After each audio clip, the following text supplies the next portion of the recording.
Junto a la persecución política, la dictadura cívico-militar que comenzó con el golpe de Estado del 27 de junio de 1973 desarrolló una intensa represión cultural. La ideología oficial consideraba que la cultura estaba infiltrada por el marxismo y la subversión. Por eso, como la educación, la cultura fue un campo de censura y represión. Cientos de artistas fueron prohibidos, encarcelados o tuvieron que exiliarse. La prohibición de libros, canciones, autores y de obras de arte, la clausura de teatros y espacios culturales y una censura permanente a la prensa fueron parte de la política cultural del régimen. A 40 años del golpe de Estado, esto es lo que la dictadura nos dejó. El capítulo está dedicado a cultura y represión.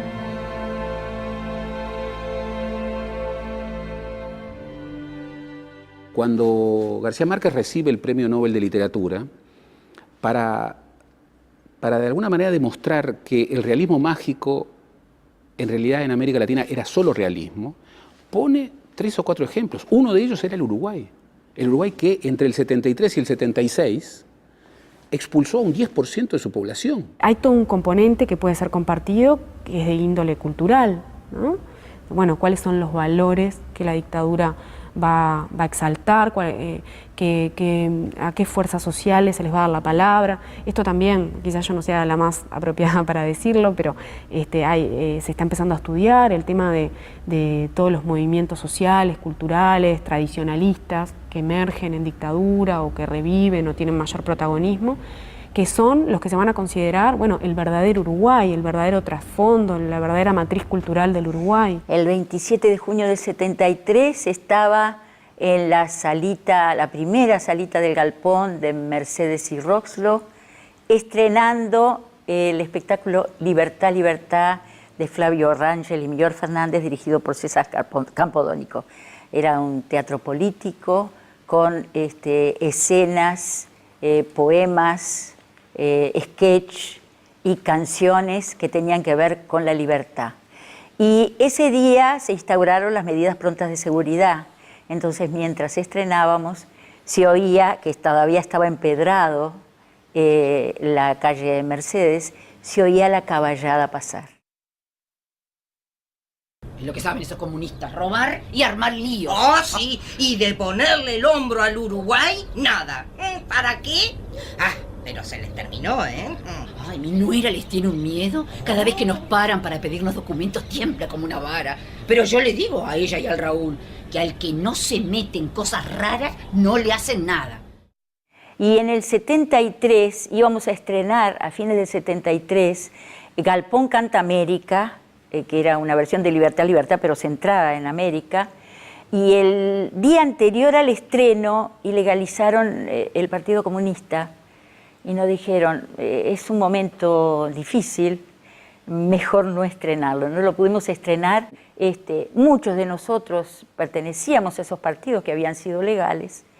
Y bueno, esa fue una época dura. El mundo de la dictadura estaba superpoblado de alcahuetes, ¿no?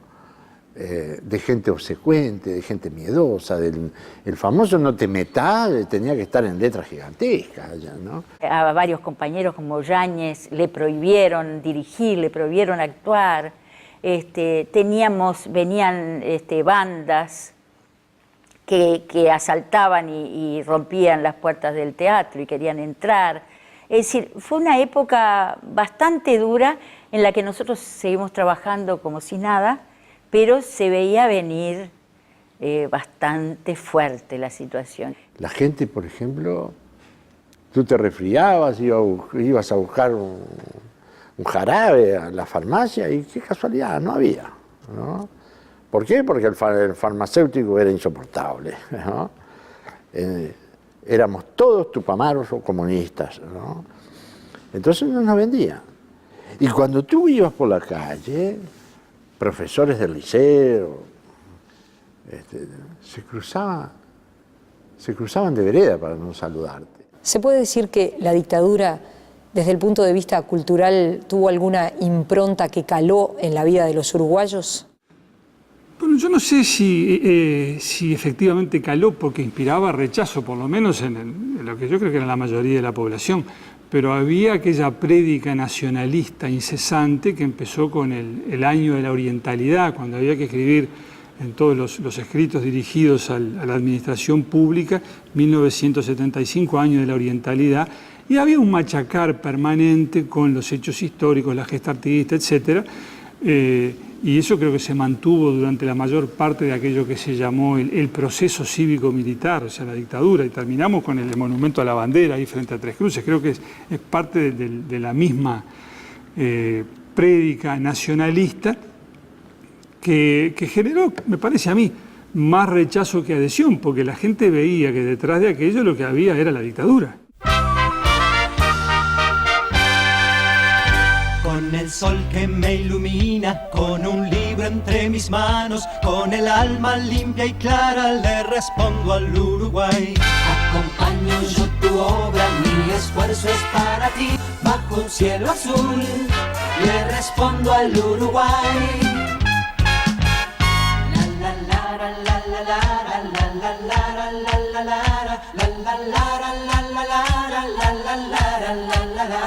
En cualquier lugar del mundo con orgullo gritaré, muy confiado estoy por saber de ti, yo respondo al Uruguay. Respondo al Uruguay.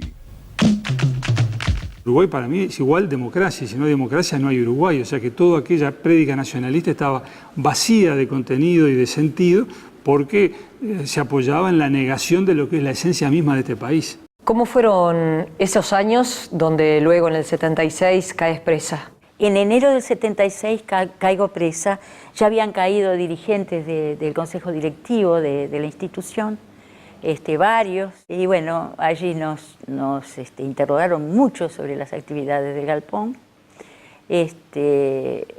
Para mí fue una psicológico más que nada, pero yo veía a los compañeros de plantón en muy malas condiciones, mis compañeros, y era duro de ver. Estando allí, me vinieron a buscar por otra actividad política, y los compañeros quedaron allí, a mí me llevaron a lo que se llamó el 300 Carlos, que era el lugar de tortura, y de ahí me llevaron al quinto de artillería, donde estuve 7 meses, y ahí me juzgaron por asistencia a la asociación para delinquir, porque había cometido el grave error de haberle dado de comer a un dirigente sindical que estaba por ahí requerido. ¿Y tu hijo qué edad tenía? Empezó, cuando yo caí, ese año empezó el primer año de escuela. Me mandaron la fotito de él, con la banderita, jurando la bandera. Estábamos en las celdas del quinto de artillería, eran 3 celdas de cada lado y estábamos 2 compañeras en cada celda, donde cabían las cuchetas nada más y un pedacito así. Y ahí le mandábamos dibujos, ¿no? y cuentos a los chicos.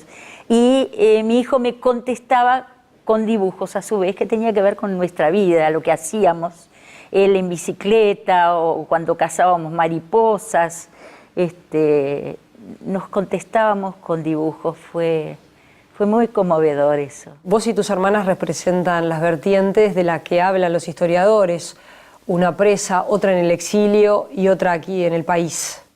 Cuando Carmen cayó presa, al año, Cristina ya se tuvo que ir, armaron una ratonera en casa y Cristina volvía de la escuela en ese momento, que era maestra en Villa García, y la ratonera no era para ella, no se sabe bien qué estaban buscando en ese momento, pero ella lo interpretó de fuera, llegando a casa interpretó señales increíbles, señales que ninguno de nosotros le quiso mandar. Mi madre cerró la cortina, porque como había policías adentro, no quería que se viera de afuera que había policías adentro, y cerró la cortina de una manera que hasta el día de hoy no la cierra, ¿no? Porque en mi casa se baja la persiana cuando se está yendo a dormir todo el mundo. Hasta ese momento la persiana queda abierta y Cristina leyó eso como un mensaje, entró en casa de un vecino, el vecino le dijo, ay, creo que le trajeron a Carmencita porque vimos camionetas de la policía, era como el cuento de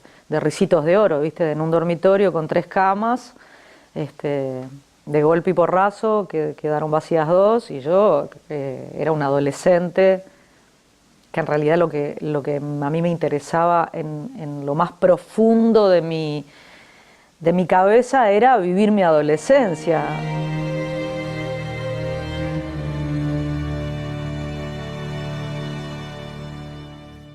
¿De qué viviste cuando te destituyeron? Volví a la pintura, porque yo me inicié en realidad de niño como pintor y dibujante. Volví a la pintura, pintábamos, me acuerdo, con Darnochan y con mi hijo Pablo, y tratábamos de colocar, y había gente humanitaria que compraba de pronto algún dibujo.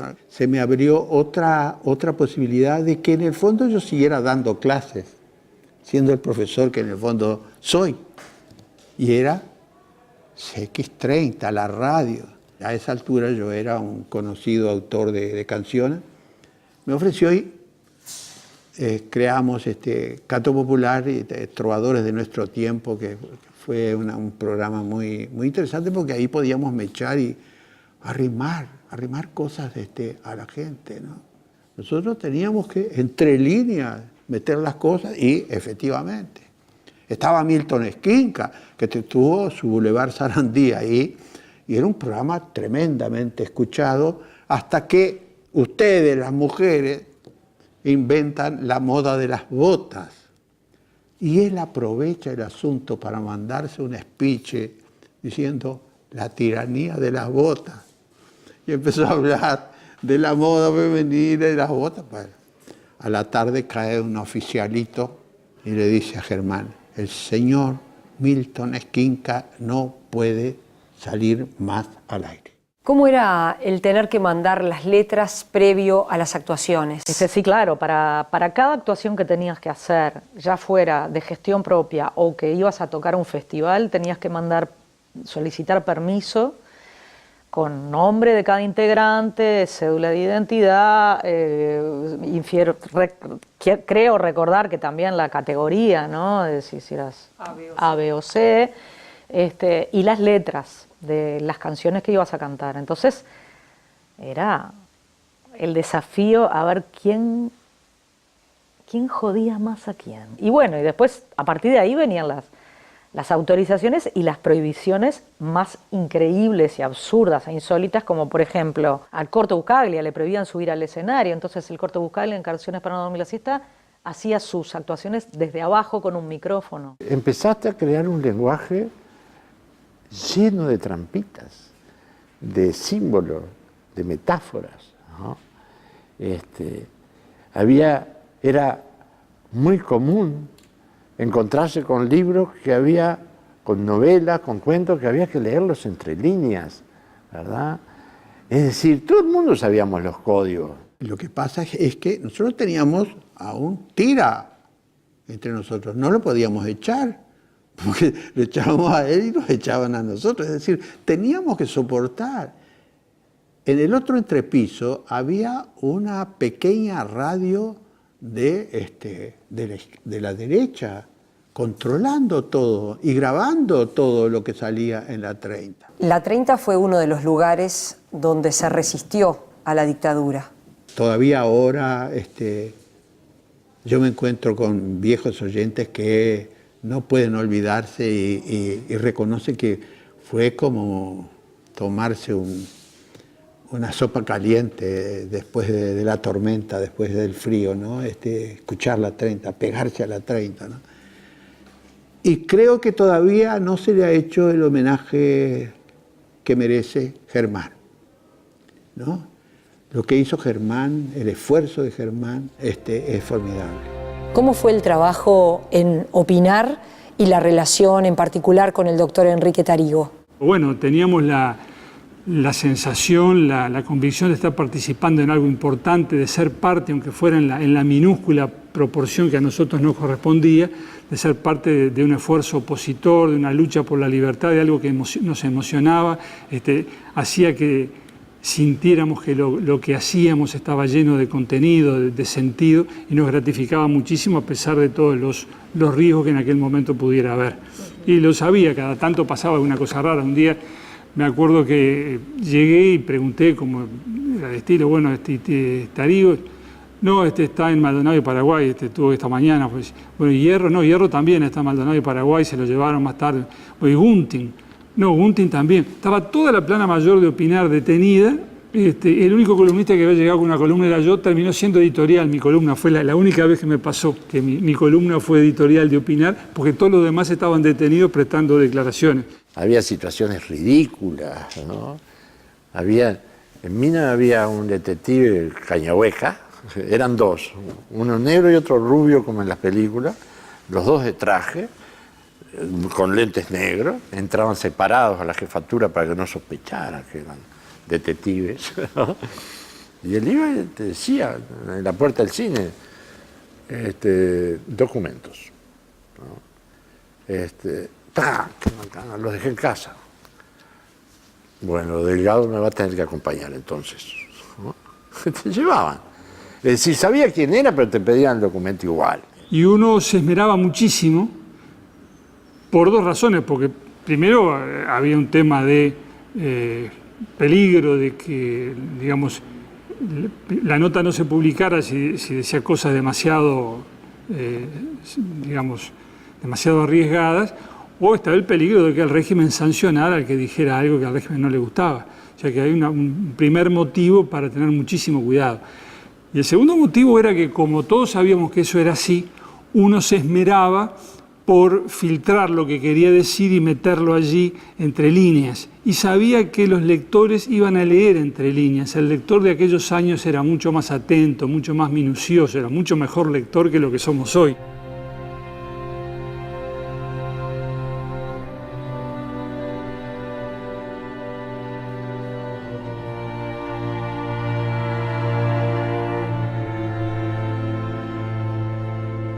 Los soldados se lanzaron a estirar las piernas por el pueblo y en menos de una semana ya estaban pidiendo documentos a cuanto atrevido mirase sus cascos con antipatía o llevándose a los sospechosos a las barracas. Una vez allí, no era difícil que sentaran a los infelices en una silla mirando hacia la pared y les hicieran escuchar la música tronadora de la arañita de Martita, una cumbia colombiana que por orden de un alférez de 20 años debía sonar 6 horas ininterrumpidas sobre la oreja antes de comenzar a dialogar con el sospechoso. Mientras tanto, el Galpón en el exilio. El Galpón en el exilio, trabajando muchísimo, hizo mucho lo que se llama, lo que hacemos acá, extensión cultural, recorrieron todo México y ellos yo creo que lo hicieron y otros mexicanos luego tomaron esa forma de trabajo. Y no solo eso, sino que recorrieron Europa y parte de Latinoamérica haciendo un trabajo por la vuelta de la democracia. Yo tuve la suerte, desde que salí, que trabajé prácticamente en todos los teatros del país. El encuentro con Nelly Goitiño para mí, en toda mi vida del arte, ha sido maravilloso en la enseñanza no solo del teatro, sino de como mujer. Allí, en esa época, fue que muere en la cárcel el hermano de Nelly Goitiño. Mientras ustedes estaban actuando. Mientras estábamos actuando, cosa que a nosotros nos unió profundamente, ¿no? En el arte y en el dolor, porque el arte, el teatro, es sanador. Diría que, a pesar de la dictadura, a pesar de la falta de mi marido, todos esos años, yo fui feliz a través del teatro. Afortunadamente esa sensación de eternidad se fue desmantelando poco a poco, ¿no? Y la gente empezó a darse cuenta de que la vida es una sola, ¿no? De que no hay mucho más para hipotecar, ¿no? Y eran capaces de robártela porque sí, ¿no? todo eso generaba una crisis de autoestima terrible. La crisis de autoestima significaba que la gente comenzaba a quererse menos a sí misma, por suponer que en su propio interior no había nada digno de ser querido, ¿no? Para yo, Guimarães de Rosa, escribir era un acto de resistencia. Y él lo definía en 3 palabras, ¿no? Escribir es resistir, ¿no? Resistir a la pérdida de la identidad, resistir a la tergiversación de la historia, resistir a la alienación, ¿no? Etcétera. Entonces yo creo que muchos de los que vivimos esa época, y yo me siento uno de aquellos resistentes, empezamos a entender que escribir en realidad no supone un compromiso político exclusivamente, ¿no? Al revés, antes que nada escribir es un compromiso. Antes que nada escribir es un compromiso con la vida, ¿no? Porque la vida es un acto de resistencia, ¿no? La televisión no registraba mucho lo que pasaba con el canto popular en esa época, ¿no? Habían programas de radio, sí, pero y de pronto algunos medios escritos que levantaban alguna noticia, algún espectáculo, ¿viste? Pero la gente por la calle yo creo que ni te reconocía. ¿Cómo fue tu relación con Citarrosa cuando él estaba en el exilio y tú estabas aquí en Uruguay? Con Citarrosa nos considerábamos hermanos, ¿no? Yo lo conocía desde el 71, cuando él me escribe una conceptuosa carta para pedir una autorización para musicalizar la milonga El Otro. Citarrosa rompía todas las barreras. A mí me estaban haciendo una investigación terrible en la enseñanza, ¿no? Para expulsarme, y el que me estaba interrogando era un coronel. Y de pronto baja la voz y me dice: dígame, Benavides, ¿no me podría conseguir ese disco? Y era el disco Citarrosa 74. Entonces a mí se me subieron todos los Benavides y le dije: bueno, te lo voy a conseguir y te lo voy a hacer firmar para que tus hijos se acuerden de esto. La comunicación con él era permanente, pero aparte de eso, la comunicación, el peso y la importancia del canto popular, de la música popular uruguaya en su enfrentamiento a la tiranía, no ha sido todavía profundamente tocado. A redoblar, a redoblar, a redoblar, a redoblar, a redoblar, a redoblar, muchachos, esta noche. Cada cual sobre su sombra, cada cual sobre su asombro, a redoblar. Desterrando la falsa emoción, el el beso fugaz, la mascarita de la... ¿Crees que hubo un antes y un después de A Redoblar? Para nosotros era una cosa como lógica y normal, ¿no? O sea, los que estábamos acá en Uruguay, los que nos quedamos acá, el tema del lenguaje fue una cosa como progresiva, ¿no? No fue de un día para el otro, ¿no? Aprender a decir sin decir nada, ¿no? A Redoblar ya era toda una institución y me acuerdo que yo se la mandé a Cristina y Cristina no la entendía. ¿Qué quería decir? Me decía ella y sus amigos, ¿viste? No entendían A Redoblar, no entendían qué quería decir, ¿viste? Claro, ellos estaban en el exilio y las cosas se nombraban, se decían por su nombre, ¿no? ¿Crees que la dictadura en algún punto fue exitosa en cuanto a golpear a la cultura como la golpeó? En cierta medida pienso que sí. Hubo toda una juventud que se crió en la prohibición, en el temor, a expresarse, cosa que para nosotros era lo más natural del mundo, el poder expresarse, el no tener miedo de con quién uno está hablando. Uno cuando salía de la cárcel no sabías, si no conocías con quién estabas hablando. Y pienso que eso afectó a una generación mucho. Luego pienso que se pudo reaccionar, pero todo el tema de la solidaridad, pienso que socavaron en esa parte, sí. Yo creo que lo intentaron y lograron cosas muy terribles, como por ejemplo que la prohibición de músicos, que es el Darno, por ejemplo, ¿no? Que le generó una fisura tan grande, que le provocó cosas en su ser interior. También el hecho de que se hubieran tenido que ir los que eran el corazón de la música popular en ese momento, ¿no? Los olimareños, Biglietti, Numa Moraes, Citarrosa, ¿no? Ellos eran como el corazón, el sabalero, yo qué sé, cada uno por su razón y por su causa se tuvieron que ir, ¿no? Pero yo creo que la cultura es una cosa que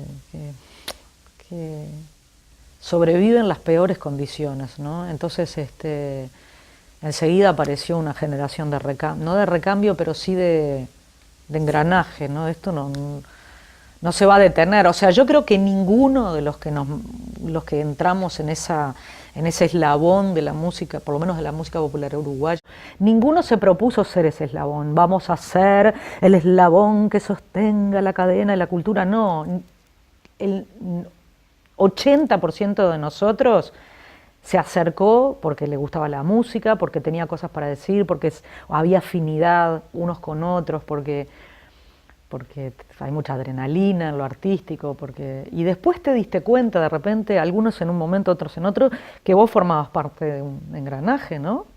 Y luego tocó el regreso del Galpón. Tocó el regreso del Galpón. Bueno, mi propia salida, que me acuerdo que salí con mi padre y quería tomar un taxi, y yo me quise tomar el 149, me vine del 149 mirando la ciudad.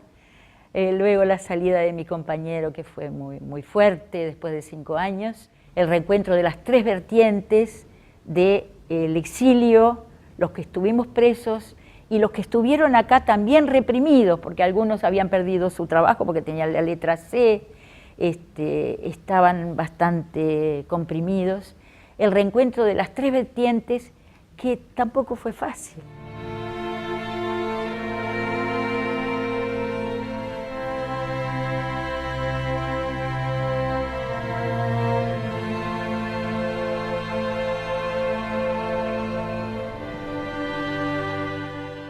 La sala desmantelada totalmente, ya la sala pequeña la habían disuelto y se habían quedado con todo lo que es el equipamiento técnico, butacas, luces, sonido, todo que era muy bueno.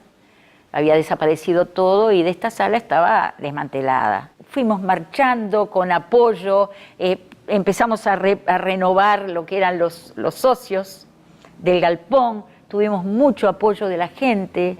Dentro de todo lo que se pasó, la vida es bella y uno tiene reservas para seguir adelante.